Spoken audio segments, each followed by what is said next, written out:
Assalamualaikum. Selamat datang ke Atas Pagar lagi Pak An. Kita jumpa lagi kali ketiga. Kali ketiga kita jumpa. Dan terima kasih banyak. Alhamdulillah kita tak sangka yang kita dapat reach yang begitu laju. Support daripada audience kan. Betul. Di YouTube, TikTok pun lebih-lebih lagi Sanusi punya video tu orang betul-betul minat Sanusi Sampai ada yang DM dekat aku tanya, "Pasal abang cakap Sanusi tu hero?" Dah aku pula dipersalahkan. Alamak, agak dia orang tak ingat Pak An ni PN lagi Cuma tu adik kita mungkin nak beritahu kat kawan-kawan kat luar sana yang bahawa podcast kita ni bertujuan untuk kita mengakses bagaimana pemikiran golongan atas pagar. Kerana walaupun kita mungkin ada inclination masing-masing, tetapi kita cuba sedaya upaya untuk read the majority punya mind dekat negara kita supaya kita boleh akses. Inilah thought kita masing-masing lah. Dan pada hari ini juga kalau kita tengok kan Sanusi masih lagi relevan kesenambungan daripada kita punya sembang pasal PRN tu.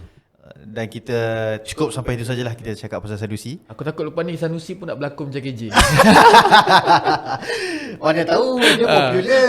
Dia popular sekarang. Jadi Pak An, kita dah cakap pasal Sanusi pada dua episod lepas. Betul. Dan episod lepas kita cakap pasal Pak Presiden. Dan hari ini kita pun nak cakap pasal Pak Presiden. Ya, kebetulan hari ini kita menerima kabar yang menggemparkan. Menggemparkan satu dunia. Ya, satu dunia. Yang menggembirakan ada kelompok pihak, betul. Dan mungkin membuatkan setengah pihak tidak selesa. Ya, betul. Apakah yang berita tersebut? Okey, kau saja nak suruh aku announce kan? Okey, alhamdulillah. Alhamdulillah. Kes Datuk Seri Zahid 47 pertuduhan atas 8 pertuduhan rasuah 12 pecah amanah, selebihnya adalah amla digugurkan di mahkamah semalam 4 hari bulan 9 digugurkan. Dan setakat itulah orang kata latar cerita secara ringkasnya. Betul. Tapi kita nak go deep sikit dik. Boleh sikit? Boleh. Supaya kita boleh penjelaskan juga lah dekat kawan-kawan kita di luar sana. Dan aku nak minta Adib lah sebagai seorang practitioner. Seorang law practitioner yang mungkin boleh explain sikit. Sebenarnya dari sudut kes Datuk Seri Zahid ni, bila 47 pertuduhan digugurkan, memberi pelbagai tanggapan di luar sana oleh orang awam. Tetapi seorang practitioner, bagaimana anda menerima? Okey Pak An, aku akan kupas benda ni. Satu daripada segi side practitioner, satu lagi daripada segi side mata pandang kita sebagai orang yang menilai kerajaan dan pembangkang. Rakyat biasa. Dan bahasa yang akan aku sampaikan ni pun layman. Cantik. Senang cerita, apa yang telah dihadapi oleh Datuk Zahid di NAA, discharge not amounting to acquittal ini adalah dilepaskan tanpa dibebaskan. Dia lepas tapi tak bebas. Mana kata, kalau katakan suatu hari nanti ada lagi bukti-bukti ataupun kes-kes terhadap dia, kes-kes tersebut boleh di-charge ataupun kita boleh dakwa dia lagi sekali. Atas charges yang sama. Itu DNAA. Apa yang telah dihadapi oleh Datuk Seri Zahid. Dan ada satu lagi iaitu discharge amounting to acquittal lah. Maksudnya dia dibebaskan dengan dilepaskan. Mana kata lepas pada tu pendakwa raya dah tak boleh dakwa, tak boleh charge dah orang free habis lah. Free habis. Maknanya bebas. Sekarang ni apa yang Datuk Seri Zahid hadap adalah dia dilepaskan tanpa dibebaskan dengan katanya pendakwa raya DPP ni kata kita nak buat siasatan yang lebih lanjut, lebih mendalam. Dan perkara tersebut of course lah dia menerima representasi daripada peguam bela Datuk Seri Zahid, Hisham Tepoteh. Dan representasi tersebut ada beberapa alasan yang mana disebut juga oleh hakim pada kes tersebut adalah terdapat satu memo Tommy Thomas kepada AGC. AGC kepada Tommy Thomas? AGC kepada Tommy Thomas. Yang mana akan libatkan juga dengan kes Bosco. Dia samalah. Jadi kalau daripada segi perundangan itu ringkas. Ringkaslah maksud dia Zahid ni boleh je didakwa balik. Bukannya tak boleh. Tapi kita tahulah. Tapi dalam kes-kes biasa normal ke berlaku DNA ni? Normal, tetapi ada tetapi dia lah.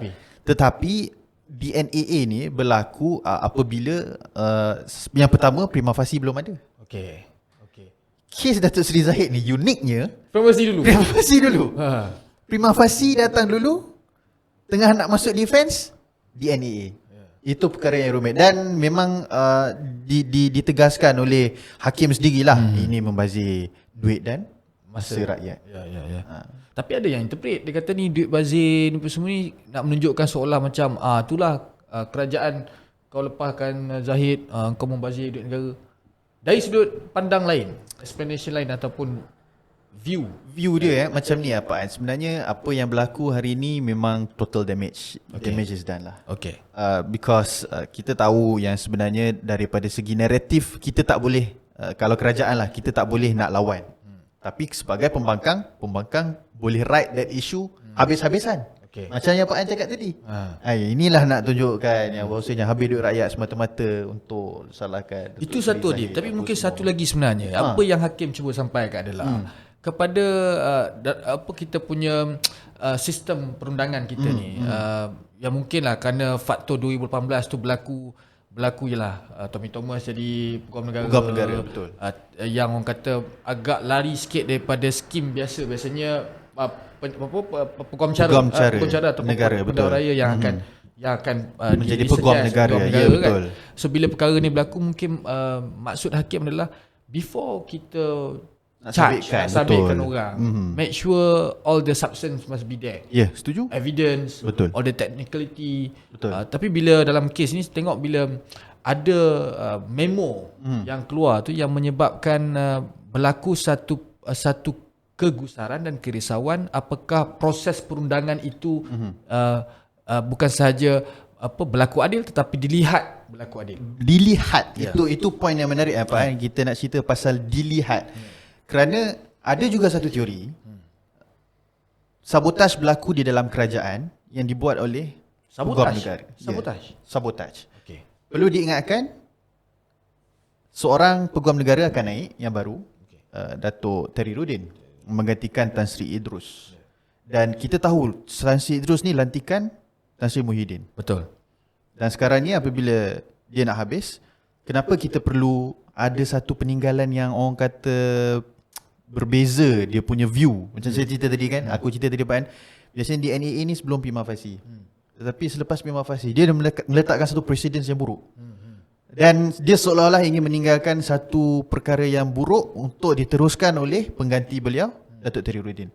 Dan ada kemungkinan di situ terdapat pihak-pihak di dalam kerajaan sekarang yang cuba untuk mengganggu-gugat kerajaan Madani sekarang. Image kerajaan Madani. Jadi apabila kita bercerita mengenai dilihat sebagai satu plot untuk contohlah kes ini menjatuhkan Datuk Seri Zahid.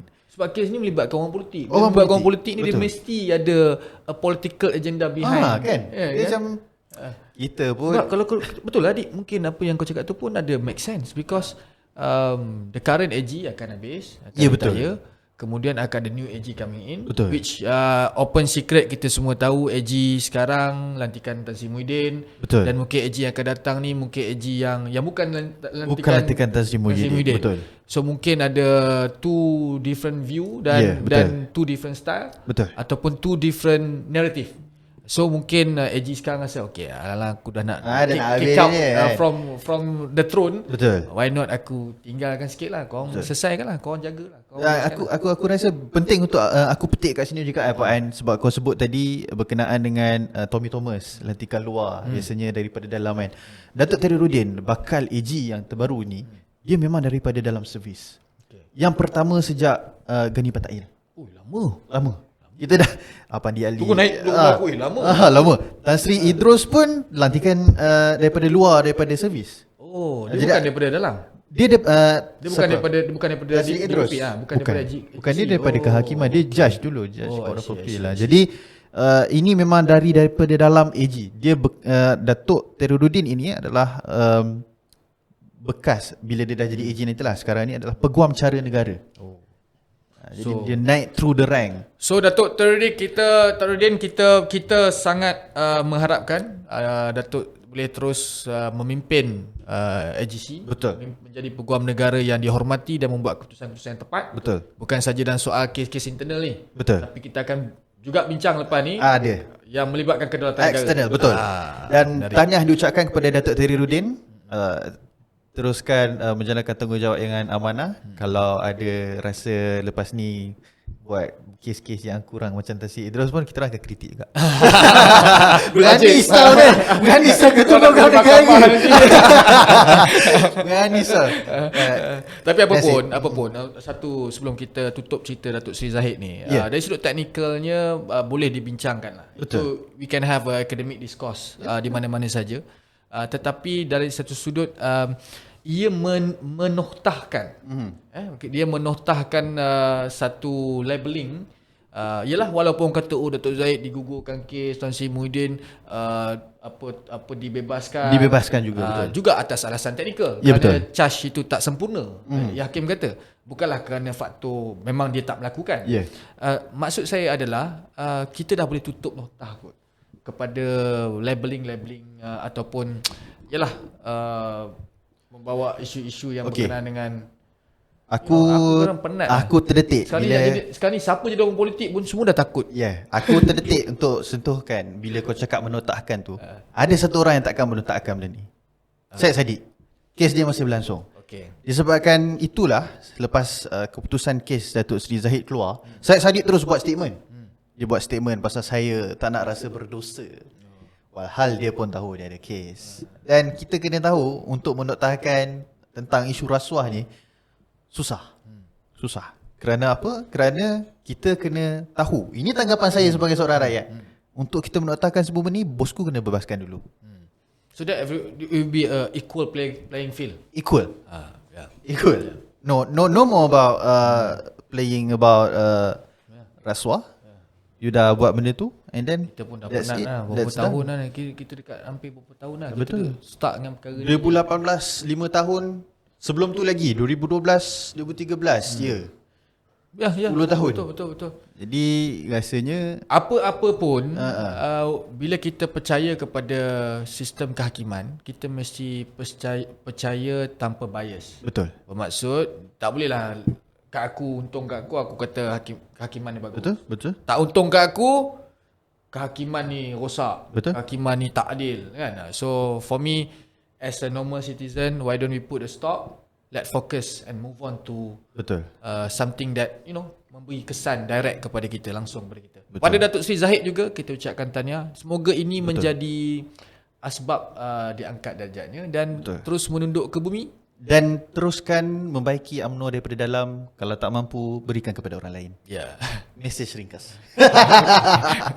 Okay. Kita akan ke situasi seterusnya Pak An. Bila kita bercakap, rasanya kita masih sebelum lagi. Kita nak masuk isu besar ni, Adib, aku nak mention juga kawan-kawan yang menonton video kita hari ni. Macam hari ni kita tengok ada few story isu yang keluar, antara yang disebut hilang dah tadi list tadi. Antara yang disebut tadi adalah berkenaan dengan Inilah betul. Ini. Malaysia pertimbang ikut Australia, Canada kawal selia kandungan dalam talian. Yang ini pun menarik. Betul. Sebab ada satu surat tak tahulah surat terbuka ke tak terbuka, tapi yang viral dekat media. Dan yang aku cakap ini lain macam sebab dia ditulis oleh wartawan-wartawan kanan negara. Apa Datuk Johan Jaafar, Datuk Kadir Jassin, Tun Mahathir. Mereka menulis dan mengkritik kita punya Kementerian Komunikasi sekarang dan digital lah. SKMM. KKD. Kementerian Komunikasi dan Digital. KKD. Dia kritik KKD dan juga menteri seolah-olah memberi gambaran bahawa kerajaan hari ini cuba mengongkong konten-konten dan juga pandangan-pandangan awam yang disiarkan di media. Dan bila keluar story ni, Malaysia pertimbang ikut Australia, Canada kawal selia kandungan dalam talian.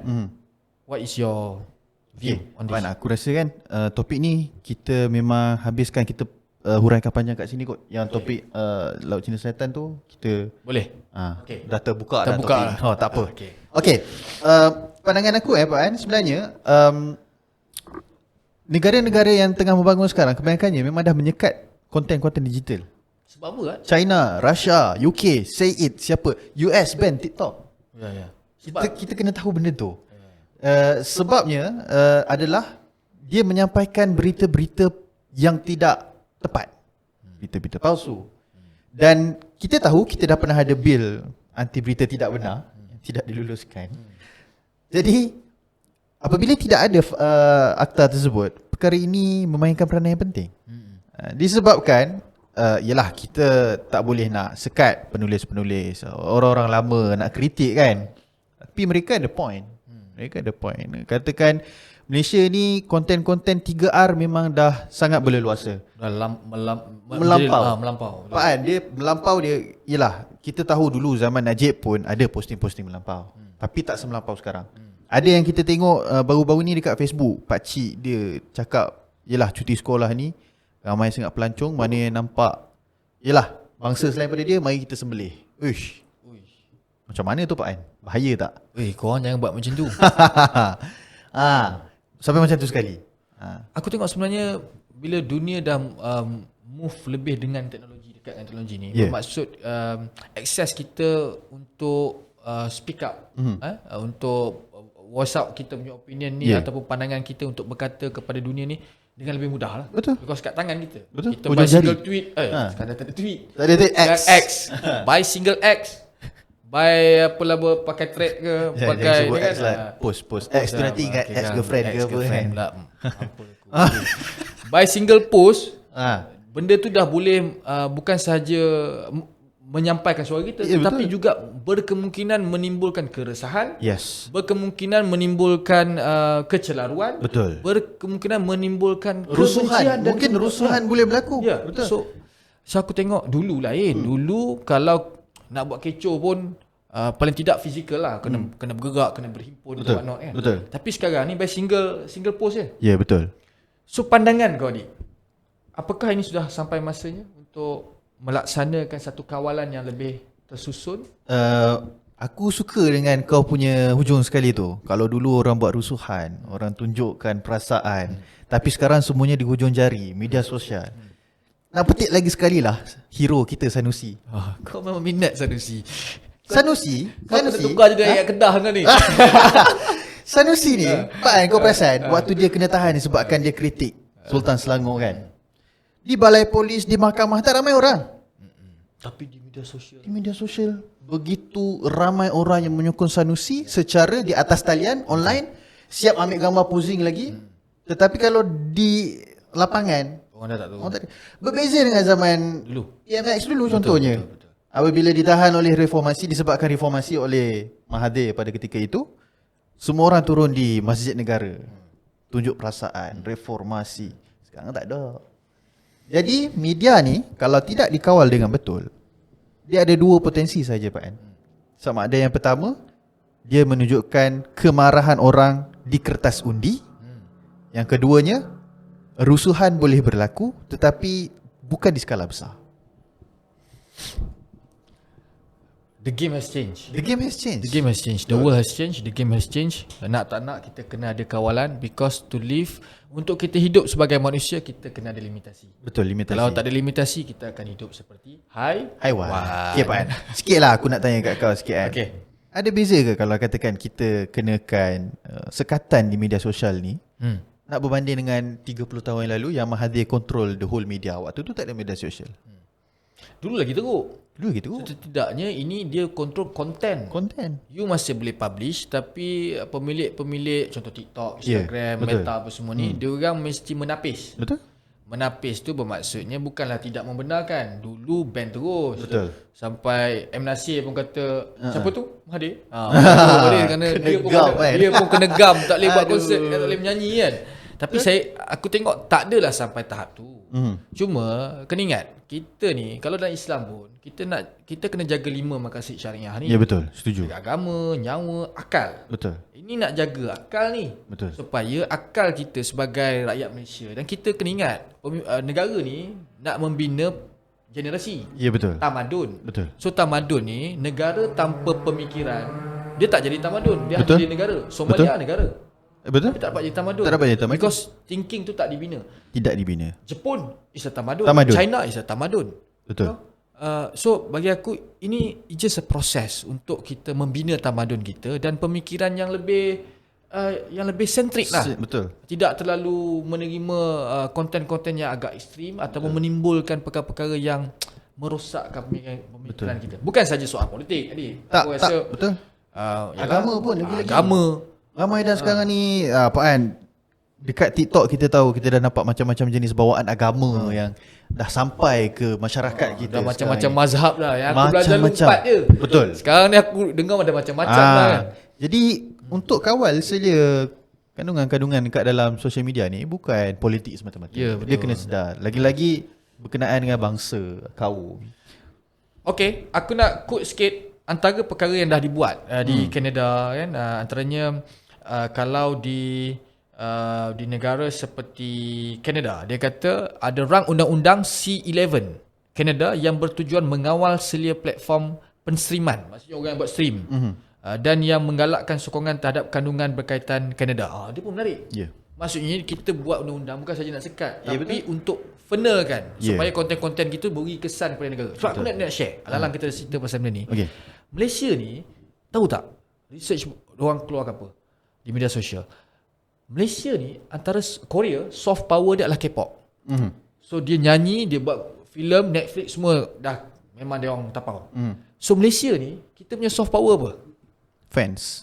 Soft power kita adalah Netizen media kita. social usage. Betul. Social media usage. Netizen kita Penggunaan media sosial Penggunaan kita. tinggi. Sebab tu Israel pun boleh koyak lagi. Betul, koyak. Kena empak So jadi aku rasa why don't kita take a challenge. Ya. Kita mula buat konten-konten yang menguatkan negara dan tamadun kita. So that macam mana Korea ini boleh jadi one of the biggest penyumbang ekonomi terhadap industri hiburan. Betul. Aku rasa dulu Hollywood, Bollywood. Sekarang aku rasa even K-pop is part of Korean punya industries. Industri K-pop hari ni aku rasa dah boleh overtake Bollywood. Betul. Dah boleh overtake Bollywood dan mungkin dah sama tara dengan Hollywood. Ya, setuju. Aku Kalau rasa tengok artis pun semua sekarang banyak collaborate dengan K-pop. Kau minat Korea kan? Tak. Tapi betul lah Pak An, bila tengok balik mungkin isu yang kita nak kupas next episode ni, netizen ada peranan penting untuk give a push towards the nation. Jadi why don't kita yang buat bantu negara kan? kita kan? Oh, menarik adik. Betul. Tiba keluar Satu idea. lampu kepala. Brilliant. Tapi itulah rasa-rasanya adakah kita Pak An, kau dah sebut pasal apa sedikit sebanyak petikat agama pasal maqasid syariah kan? Adakah ini akan membantu kita untuk tabayun? Sepatutnya. Sebab mana-mana negara pun pemerintah mempunyai tanggungjawab bukan untuk control the mind. Betul? Tapi to shape the mind. To shape the mind. Ya. Dulu pun Tun Mahathir zaman dia Perdana Menteri, dia hantar maksudnya tak ada media sosial Betul. Ada TV, radio, surat khabar. Itu je lah. Aku pun dulu zaman tu TV pun dah ada color lah. Tapi ada color pun nak tukar pun kena pergi bawah TV tu tekan itu kan. Betul. Kalau tak dekat Dia tak ada remote. Tampal je sekali. Okey. So itu zaman tu. Tapi ketika itu Mahathir menggunakan instrumen lain. Dia menggunakan instrumen hantar Malik Maidin pergi berenang kat Silat Inggeris. Dia hantar Azhar Azhar Sulaiman. Sulaiman. Azhar Sulaiman. Bukan. Azhar lah, Azhar. Apa nama? Azhar Mansur. Azhar Mansur. Dia hantar Azhar Mansur pergi belayar. Dan dia bina KLCC, dia buat SIC, International Circuit, buat F1 di Malaysia. Dia buat KLIA menjadi airport, mengambil alih airport terbaik di dunia. Ini semua to shape the mind of the people. Ya, betul. To create pride. Betul. Menimbulkan rasa bangga, kebanggaan terhadap negara tu. Betul. Dan aku rasa mungkin kali ni instrumen berbeza. Kalau dulu tak ada media sosial, tak boleh pakai media sosial as instrument. Betul. Tapi dulu ada benda lain. Tapi now we have a media social media, dan social media boleh menjadi instrumen untuk kita shape pemikiran kita. Betul. Supaya kita boleh, dia lebih kepada naratif juga. Ya, nampak ya, kan. ya, ya. Aku nampak naratif yang bila kau dah tonjolkan tadi ni, PMX tengah buat perkara tersebut, tapi skala dia terlalu kecil. Contoh, mungkin challenge juga bukan. Contoh dia bila dia buat temu Anwar, adalah benda-benda yang dia cuba untuk tonjolkan naratif yang dia membantu rakyat miskin and so on. Tetapi aku rasa benda tu tak sampai kepada orang biasa, kepada level T20. Bila kau cakap Mahathir buat perkara tersebut, dia merangkumi seluruh lapisan masyarakat. Daripada B40 sampai T20, semua rasa bangga terhadap perkara tersebut. Jadi mungkin kalau engkau sebagai orang yang menasihati kerajaan, apa yang kau rasa patut dibaiki? Aku rasa kali ni kekuatan dan peluang terbesar yang ada pada Anwar Ibrahim adalah untuk membina kebanggaan melalui Sabah dan Sarawak. Betul, setuju. Itu pandangan aku secara pribadi. Betul. Because ini bagi aku masa yang sangat sesuai, dan dia sampai ke bola ni sampai ke kaki Anwar Ibrahim because of time. Masa yang bawa dia ke situ. Mungkin dulu Perdana Menteri dulu tak boleh nak fokus Sabah Sarawak. Dia lebih banyak ke Kuala Lumpur dan sekitar ni. Ya, betul. Tetapi kali ni even dan tengok polisi-polisi Anwar memberi autonomi yang lebih besar kepada Sabah dan Sarawak, ditambah pula Kalimantan yang akan dibangunkan oleh Indonesia. Betul. IKB, ibu kota IKN, ibu kota negara. Ibu kota negara Indonesia. Dan mungkin ini adalah peluang, kerana bukan saja orang Sabah dan Sarawak. Kita di Semenanjung pun sebenarnya merasakan bahawa Sabah dan Sarawak ni deserve more. Betul. Deserve more. Sangat setuju. So kalau Datuk Seri Anwar Ibrahim boleh dia champion dekat situ, aku rasa dia bukan dapat support Sabah Sarawak. Dia akan dapat support the whole sampai Semenanjung, because simbolik bangunnya Sabah dan Sarawak memberi simbolik bangunnya Malaysia. Betul. Itu pandangan aku lah. Yang kedua, of course, kekuatan Anwar Ibrahim adalah to address dia punya thought. Dan tak semua pemimpin negara ada kekuatan tu. Mahathir ada thought dia, Anwar ada thought dia, Najib ada thought dia. Tapi yang lain mungkin Tun Razak, of course, thought dia. Tunku Abdul Rahman ada thought dia. Mungkin Muhyiddin tak ada thought. Tak ada. Muhyiddin, Ismail Sabri pun dia lemah kat situ. Tapi Anwar ada kekuatan tu. Ada. Dan aku rasa on that punya proposition, aku rasa tak ada masalah. Cuma dari sudut nak membina pride jati diri rakyat Malaysia, Sabah and Sarawak is the biggest opportunity for Anwar to prove to the whole nation and to the world that he is not just a prime minister. He's the point of center of seorang unity. negarawan. Yes. Itu ayat dia. Dan Pak An, untuk mengakhiri kita punya episod kali ni Pak An, bila kau dah sebut pasal Sabah dan Sarawak, aku nak petik juga yang sekarang Seri Paduka Baginda Yang di-Pertuan Agong dan Permaisuri Agong sedang membuat satu tour kenali Borneo. Menarik. Dan bila tengok di TikTok, memang naik bulu roma. Bila tengok di TikTok sambutan rakyat Sabah dan Sarawak terhadap Yang di-Pertuan Agong, rasa begitu terharu menjadi seorang rakyat Malaysia. Hari Malaysia dah nak tiba, dan orang kata mungkin sebenarnya kita tak nampak yang di Sabah dan Sarawak lebih menghargai persekutuan Malaysia ini berbanding orang di Semenanjung. Aku rasa itu salah satu itu bila kau yang sebut tepat. pasal Anwar Ibrahim perlu menunjukkan kemajuan di Sabah dan Sarawak, bawa ke Semenanjung, that is a valid point. Dan kita tahu Sabah Sarawak lebih memerlukan a good point untuk susun Yang di-Pertuan Agong turun ke Sabah dan Sarawak di hujung-hujung mereka punya tenure. Dan kita pun dapat lihat liputan jalan raya lebih elok. Kita kena to be fair, memang itu bagi benefit. Itu aku cakap, aku memang salute lah. Kita salute. Because orang cakap apa pun, betul, bila pemimpin turun nak tengok real lah. Dia bukannya dia turap dulu Agong baru sampai. Tak. Agong lalu jalan yang rakyat lalu. So that Agong tahu, okay, betul, need to do something. Betul. I think aku salute lah. Even though pemimpin tak turun dahulu pun, orang yang bekerja dengan pemimpin tersebut turun dahulu tengok, oh ini tak sesuai, kita kena bagi jalan baru. Itu pun kita kena Budaya puji. tu dah kena buang dah. Budaya kena buang. Dan kita kena puji satu benda. Rakyat berhak untuk mendapat apa yang mereka perlu dapat. Ya. Rakyat berhak dapat hak dia. Hak dia. Ya, because semua ada hak. Semua ada hak. Betul. Termasuk mereka di Sabah dan Sarawak. Betul aku setuju.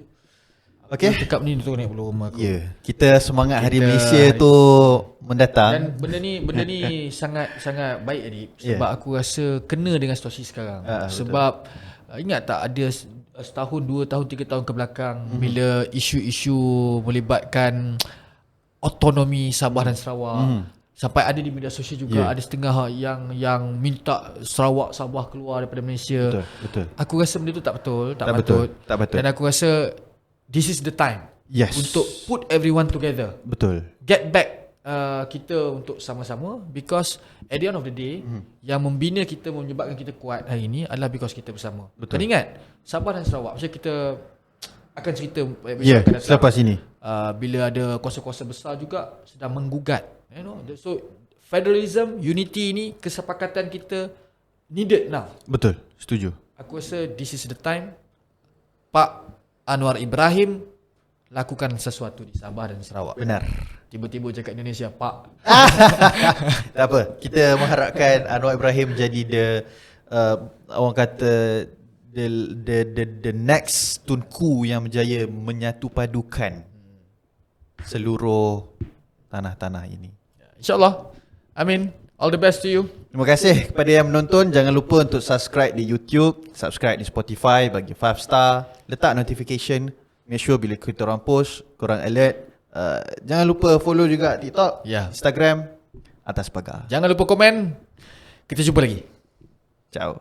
Ciao.